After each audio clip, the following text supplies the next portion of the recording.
یہ بات بالکل غلط ہے کہ کافی یورپ کی یا مغربی ممالک کی اور مشروب ہے یا ڈرنک ہے یا پروڈکٹ ہے. میں بھی پہلے اس طرح سوچتا تھا.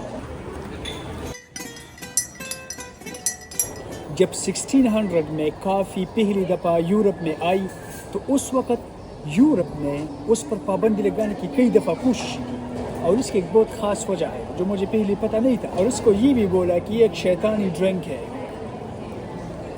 کہ ایک مذہبی ٹچ دینے کی کوشش کی کہ تاکہ لوگ اس کو نہ پئیں. مگر آج کل 4 صدیوں کے بعد 1600 سے لے کر آج تک 4 صدیوں کے بعد یورپ میں کافی سب سے زیادہ، میرے خیال میں سب سے زیادہ مشروب ہے، پینے والا، بہت مشہور بھی ہے.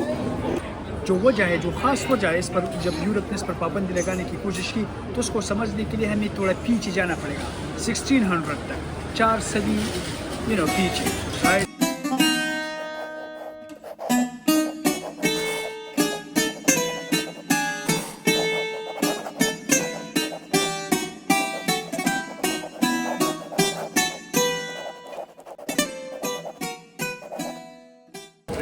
اس وقت صلیبی جنگیں یا جس کو کروسیڈز بولتے ہیں، جو مسلمانوں اور کرسچنز یا جو عیسائی تھے ان کے درمیان جو جنگیں تھے نا، اس کو کروسیڈز بولتے ہیں.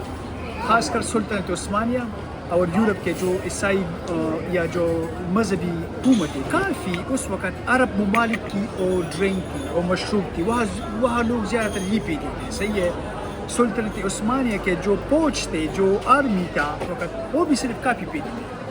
اس وقت کے جو مذہبی حکومتیں تھیں یا جو مذہبی لیڈر تھے یا جس کو ہم پریسٹ بولتے ہیں یا پادری بولتے ہیں، انہیں بولا کہ نہیں، کافی کو نہیں پینا، یہ تو دشمن افواج کی ہے اور مشروب ہے، یہ تو مسلمانوں کی مشروب ہے. تو انہوں نے اس پر پابندی لگانے کی بہت کوشش کی، تو اس لیے کافی کو شیطانی ڈرنک کا لقب بھی دے دیا. اور وجہ بھی بہت دلچسپ ہے. جب کافی واپس یورپ میں شروع ہوا، اس وقت کا جو پوپ تھا 1600 میں، اس کا نام تھا کلیمنٹ، پوپ کلیمنٹ آٹھواں جو پوپ تھا. انہوں نے کافی کو ٹیسٹ کیا، رائٹ، اور ان کو بہت پسند آیا. ٹیسٹی بھی تھی، مزے کا بھی تھا. تو انہوں نے یہ بولا کہ اتنی اچھی چیز ہم کو بھی پینا چاہیے، کیوں صرف جو ہمارے دشمن ہے جو مسلمان ہے، جو اس وقت اس کے دشمن تھے عیسائیوں کا، جس کے ساتھ وہ جنگیں لڑ رہے تھے، انہوں نے بولا کہ کیوں صرف اس کا مزہ لے لیں، ہم کو یہ بھی پینا چاہیے. تو اس کے بعد پھر جب پوپ نے یہ کہا کہ وہ تو لیڈر تھا سارے مذہب کا، تو اس کے بعد پھر یہ سارے لوگوں نے واپس اس کو پینا شروع کیا، اور ساری اٹلی میں اور پھر اٹلی سے ساری یورپ میں کافی واپس پھیل گئی.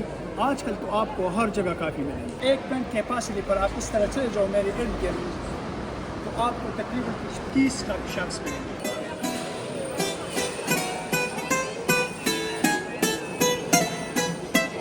یہ والا چرچ جو میرے پیچھے آپ کو نظر آ رہا ہے، اس وقت کا یہ چرچ ہے، 1600 کا. یہ تو ہے، بہت پرانا ہے، تقریباً 1000 سال کا. مگر اس وقت کا وہ چرچ ہے جنہوں نے کافی پر پابندی لگانے کی کوشش کی تھی، جو پریسٹ تھے، پادری تھے. کافی کی جو ہسٹری ہے وہ بہت دلچسپ ہے. دوسرے ممالک نے بھی اس پر پابندی لگانے کی کوشش کی، مگر اس پر بعد میں پھر کبھی بات کرتے ہیں.